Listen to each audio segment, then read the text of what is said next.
ريال مدريد بيكسب النادي الأهلي 4-1 في ماتش نقدر نقول عليه ماتش أخطاء مش أكتر. الأهلي كان ممكن يعمل نتيجة كويسة جدًا. ممكن كان يوصل للتعادل ويلعب extra time ويوصل لضربات الجزاء، الكلام اللي إحنا قُلنا عليه امبارح. لو أنت مهتم يا ريت تخبط اللايك وتفعّل زر الجرس وتشترك في القناة عشان يوصلك كل ما هو جديد، وهاتها في الشبكة.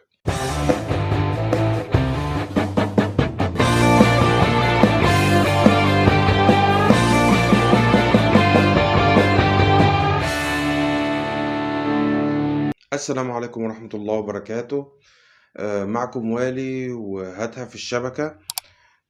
في الأول أحب أقول يعني لجماهير النادي الأهلي ما تزعلش. النتيجة دي كانت متوقعة، أنت بتلاعب فريق كبير، بتلاعب ريال مدريد بطل أوروبا. كنا متوقعين إن إحنا نخسر، دي حقيقة.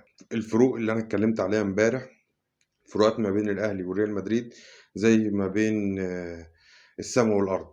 يعني مش هنضحك على نفسنا، كإمكانيات لعيبة ومهارة وفكر وتدريب وحاجات كتير وتغذية، يعني حاجات كتير مش عايزين نخوض فيها. النهارده الماتش بدأ، الأهلي بالتشكيل اللي حط مدرب النادي الأهلي كولر. بدأ بالشناوي وعبد المنعم ومتولي وهاني وعلي معلول، وده الخط ده ما بيبقاش فيه تغيير كتير. بعد كده في النص طبعا حط إليو ديانج وعمرو السولية ومجدي قفشة وعبد القادر وحسين الشحات. تمام. وده طبعا يعني هنتكلم فيه. وشاردا وحيدا محمد شريف. امبارح كنا بنتكلم عن التشكيل وبنتكلم ان احنا نحاول نخرج الكورة من الدفاع لخط الوسط. ازاي نخرجها وفي مودريتش وتوني كروس. وكان هو انشيلوتي الله يبارك له، يعني لعب على الحتة دي. هو ما هاجمش، ما لعبش، هو قال لك ضغط على الحتة دي. وبدأ يستخلص الكورة وقال لك أنا هاعتمد على الأخطاء، وزي ما حسبها لقاها بصراحة. يعني هو زي ما حسبها أنشيلوتي لقاها. الفكرة كلها دلوقتي، أنت دلوقتي في الأهلي خسر 4-1 4-1، والماتش كان سجان رايح جاي. يعني الماتش ما بعدش عن الأهلي، حتى لما وصلت النتيجة 2-0 أنت رجعت للماتش تاني. فهنبدأ الجول الأول جابه فينيسيوس بخطأ، يعني خطأ ساذج جدا. انت المفروض بتلعب ريال مدريد، انت ما بتلعبش في الدوري المصري. يعني الناس دي بتجيب اجوان من انصاف الفرص، انت لازم تبقى فاهم كده كلاعب مش كمدرب. كلاعب انت لازم تبقى فاهم كده. لما ادريو ديانج بصراحة النهارده في أسوأ حالاته، انا بقالي كتير جدا ما شفتش اليو ديانج بالمنظر ده. بس برضو هو الراجل في الجون الاول، عشان بس الناس اللي بتحمله الجون هو يشيل جزء من الجون، بس اللي يشيل برضو اكتر متولي، لان هو واقف نايم. هو اليو ديانج وشه هو بيشوف اول لعيب فاضي ليه هيعمل ايه، هيحطها وراه مثلا وتتقطع. بس برضو كان خطأ من اليو ديانج ان هو بيقرب الكوره من منطقة الجزاء. محمود متولي ربنا يبارك له نايم، أو كرة بعيدة فما عرفش يتحرك، طولت منه وخدها فينيسيوس طق ايه، حطها في الشبكة. يعني لوب كده بطريقة طبعا فنية. الراجل برازيلي واسمر، فطبعا جاب الجون الاول. خلصنا الشوط الاول اللي احنا كنا بنقول يا رب نخرج 0-0 ويبقى في كلام تاني. خلصنا الشوط الاول 1-0. الشوط التاني بدأ لوكا مودريتش خد الكرة من نص الملعب لوحده. برضو ما فيش فين عمرو السولية، فين اليو ديانج، مش موجودين. خدها ادى ده تمريرة رودريجو انفراد، طق الشناوي صدها، جه فالفيردي يعني ما حطهاش بقى. يعني هو كمان فالفيردي ما حطهاش، لا ده خد واحد في سكته وراح حاططها. يعني فاهم، برضو دي ريال مدريد.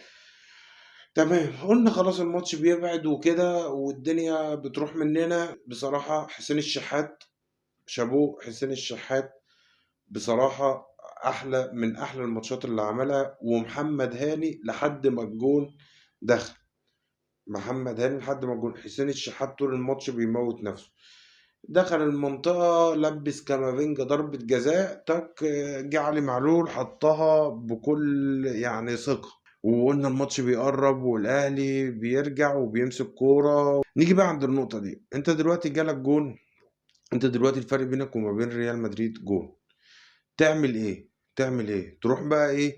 مطلع حسين الشحات، تمام، اللي هو الراجل الاحسن واحد بيلعب في الملعب، وسايب عبد القادر اللي هو يعني بصراحة ما عملش. انا شايف ان هو فانيلة النادي الاهلي تقيلة عليه قوي قوي، يعني حرام اللعيب ده يلعب اصلا في النادي الاهلي، مش يلعب ضد ريال مدريد. تمام، رحت شايل حسين الشحات ومنزل طاهر محمد طاهر، فبقى عندك كارثتين، طاهر محمد طاهر وعندك عبد القادر، خلاص كده. وجالك بقى ايه؟ مجدي قفشه اللي هو اصلا المفروض ما كانش يعني يلعب من اول الماتش. يعني انت كنت ممكن تنزله في الوقت ده بس ما تلعبوش من اول الماتش، لان انت كنت محتاج حد تالت مع السولية واليو ديانج، لان هو ده اللي عمل لك المشكلة. مجدي قفشة دفاعيا مش هيعرف، ومش هيعرف تمسك كورة، وقلت الكلام ده امبارح ان انت مش هتعرف تمسك كورة في وسط الملعب. فانت عايز ناس بتعرف تستخلص الكورة، ناس بتعرف تستخلص الكورة، والسولية بيعرف يخرج كورة، السولية بيعرف يخرج كورة. فما كانش ليه لازمة، كان لازم حمدي فتحي مع السولية مع إليو ديانج عشان يحجموا وسط الملعب ويساعدوا شوية مع الدفاع، لأن هيبقى فيه غلطات، وده اللي حصل. يعني الجون الأول بتاع ريال مدريد غلطة دفاعية محمود متولي صريحة. الجون التاني غلطة تمركز في وسط الملعب برضو واضحة وصريحة. فانت رحت عامل ايه بقى؟ مطلع حسين الشحات ومنزل طاهر محمد طاهر. الله يعني، الله اكبر عليك بصراحة. تمام. طب ما كنت تطلع حسين الشحات ونزل كهربا؟ مفيش. طلع محمد شريف ونزل بيرسي تاو. طب ما بيرسي تاو ما ينزل من اول الماتش عشان يدعك ويجري ويعمل في المساحات. ما هم كل ما النتيجة كل ما الهدف بتاعهم بيتأخر، كل ما هم بيحرجوا فهيبدأوا يتقدموا، وانت محتاج السرعة. محمد شريف انا بتكلم بصراحة، النادي الاهلي محتاج مهاجم صريح. اللي عندنا دول مش مهاجمين، اللي عندنا دول انصاف مهاجمين يعني. بصراحة اللي في النادي الاهلي دول انصاف مهاجمين. وده الكلام اللي انا كنت بقوله دايما على مدار البطولة كلها من ساعة ما بدأنا. اوكلاند سيتي مش مقياس، سياتل مش مقياس، ريال مدريد طبعا برضو مش مقياس، لان هي فرقة كبيرة. بس انت ما تخسرش 4-1 من ريال مدريد، انت يعني ما تخسرش. انت بعد كده الجون التالت، الجون التالت اللي جايبه رودريجو، يعني انتوا بتعملوا ايه؟ انتوا كمدافعين واقفين بتعملوا ايه في الملعب؟ واقفين يعني بتعملوا ايه؟ ده في كعوب بتحصل جوه المنطقة وانتوا واقفين بتتفرجوا. انا مش فاهم يعني انتوا ازاي بتسمحوا ان الناس بتلعب بيكوا كده؟ فين التمركز؟ فين البتاع؟ طب انت مدافع مالكش دعوة بالهجوم، انت مدافع ما تركز في اللي انت فيه، اتمركز صح وبتاع. كعبين في جوه منطقة الجزاء سيبايوس ورودريجيز، يعني في ايه؟ طبعا ده قبل الجون بقى التالت، كان في ضربة جزاء برضو بيتسبب فيها السولية. انا ما اعرفش السولية يعني ازاي يقع في غلط ساذج زي ده، او ازاي يلبس البلن ده. الشناوي صدها باقتدار، بس انت كلاعيبة اهلي انا ما اعرفش ايه اللي حصل بعد ضربة الجزاء. انا لقيت الاهلي بينهار، والحكم ادانا 8 دقايق وقت بدل ضايع. واحد كان بيقول 8 دقايق وقت بدل ضايع على الاهلي يعرف بقى يعمل، يهاجم ويضغط. واحنا بقى بلس 90، فلقينا بلس 90 دي بتتعمل علينا، مش ده في جونين حرفيا. جون بيجيبه رودريجو، وجون بيجيبه اريباس اللي هو انا شايف ده تقريبا اول مره يلعب، تقريبا انا ما شفتوش قبل كده، وتقريبا اول جون يجيبه في النادي الاهلي. انا كنت فاكره ابن اخت انشيلوتي بصراحه. فالراجل نزل اول لمسه ليه بيجيب جون. انتوا فين الدفاع؟ فين؟ ما عم ما طلبناكش ان انت تكسب، ما طلبتكش بالمكسب، انا طالبتك ان انت تعمل ماتش يليق بالنادي الاهلي. لكن إن أنت تنهار كده بالشكل ده حرام، حرام إن أنت فرقة المفروض إن أنت بطل أفريقيا، وإن أنت كنت مرشح إن أنت توصل النهائي، توصل للشكل الهزلي ده. وده بيحصل ليه؟ عشان خاطر الخطة أنت نازل غلط، وأنا باقولها على مسؤوليتي، أنت كمدرب نازل غلط، كان محتاج حمدي فتحي مع السولية مع إليو ديانج. ليه؟ لأن هُم ال3 هيشيلوا بعض. مجدي قفشة كان ممكن ينزل لمّا الأهلي يعني يبقى خلاص مثلًا خسران في الوقت اللي نزل فيه كهربا مثلًا، أو في الوقت اللي نزل فيه طاهر محمد طاهر، أو في الوقت. هو مجدي قفشة عمل إيه في الماتش؟ عبد القادر عمل إيه في الماتش؟ يعني محمد شريف عمل إيه في الماتش؟ الحتّة بتاعة الهجوم عملوا إيه في الماتش؟ ما فيش، ما حدش عمل حاجة في الماتش. اللعيبة دي ما جاتش، اللعيبة دي من الآخر يعني ما تعرفش هم كانوا هايبين إن هم بيلعبوا ريال مدريد، مع إن يعني المفروض إن إحنا نبقى أكبر من كده وما نخافش، وإحنا احتكينا أكتر من كده. بس ما أعرفش يعني، وريال مدريد مش أعظم حاجة، يعني مش اللي هو المستوى اللي هو مرعب، مش أعظم حاجة يعني، أنت مش بكامل قواهم يعني. أمال لو كانوا بقى في بنزيما وكان في كورتوا وكان في كارفاخال وكان في إيه، يعني أنا عارف إن هي مش مقياس، بس يعني ده مش بقوتهم الكاملة. فلمّا تخسر 4-1 بقوتك، طب كنت حاول تخلّص الماتش 2-1 يعني. خلّيك كمبدأ كده مثلًا إيه، خلاص يا جدعان إحنا أنتم كلاعيبة في الملعب بقى، الدنيا هتفرط مننا واللياقة البدنية وقعت والدنيا تمام، نحاول نحافظ على النتيجة 2-1. لأ، ده أنت ما تعرفش اللعيبة بعد ضربة جزاء مودريتش تحس إن في بقى متاهات، دوّامة، اللعيبة تاهت تقريبًا أو حَسِّت إن الماتش خلص، حسّوا إن الحكم صفّر. يعني بصراحة نتيجة مخيّبة للآمال.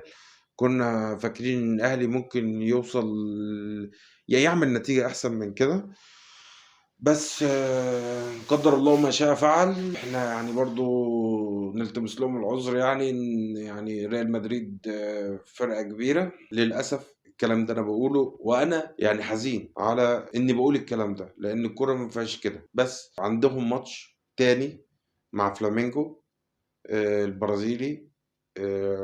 أعتقد إن الماتش ده على يعني لازم الأهلي يكسبه عشان يحسّن صورته قدّام جماهيره، عشان يحسّن صورته قدّام العالم، إن الماتش بتاع فلامينكو ده لازم الأهلي يكسب فيه البرونزية.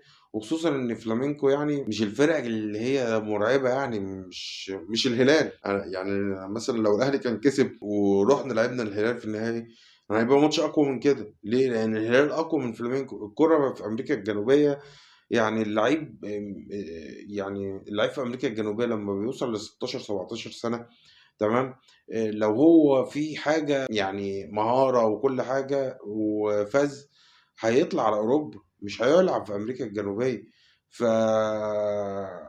أعتقد إن ده هيبقى ماتش أسهل من ماتش لو كنا لعبنا الهلال. لازم لعيبة الأهلي تركّز جدًا وتنسى اللي حصل، لازم تنسى اللي حصل. أتمنى إن المدرب والإدارة والكابتن محمود الخطيب ينسّوهم اللي حصل، عشان نرجع ببرونزية. إن شاء الله الأهلي يوم السبت الساعة 17:30 هيلعب مع فلامينكو على المركز التالت والرابع، وإن شاء الله الأهلي يكسب، يرجع بالميدالية اللي إحنا متعودين عليها. صحيح كان نِفْسنا في البطولة، بس إحنا ما نستحقهاش بصراحة. أنا باقول اللي ليّا وباقول اللي عليّا ككورة.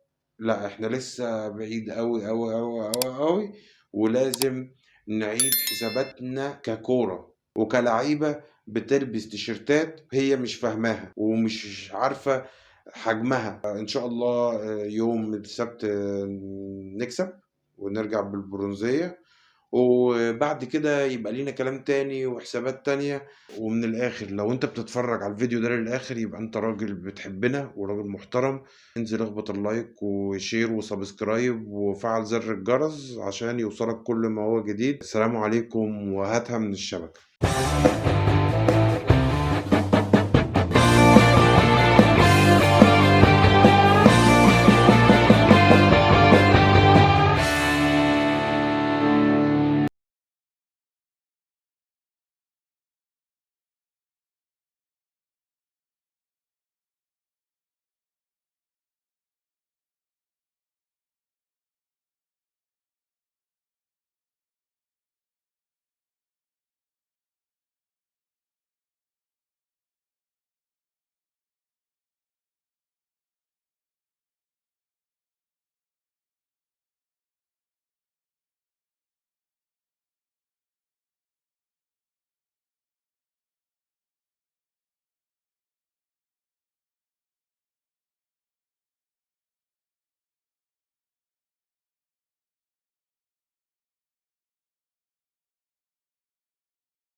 ريال مدريد بيكسب الأهلي 4-1 في ماتش كان الأهلي ممكن يطلع فيه بنتيجة أحسن من كده. بالعكس كان ممكن الأهلي يكسب ويوصل لضربات الجزاء أو يتعادل ويوصل لضربات الجزاء. فلو أنت مهتم إن أنت تعرف رأينا بالحق بالماتش، ريال مدريد بيقهر النادي الأهلي بنتيجة 4-1. ريال مدريد بيقهر النادي الأهلي بنتيجة 4-1 في ماتش كان ممكن الأهلي يتعادل ويطول الماتش ويوصل بيه لضربات الجزاء. لو أنت مهتم إن أنت تسمع رأينا وتشوف إحنا هنقول إيه، يا ريت تخبط اللايك وشير وسبسكرايب وتفعل زر الجرس عشان يوصل لك كل ما هو جديد.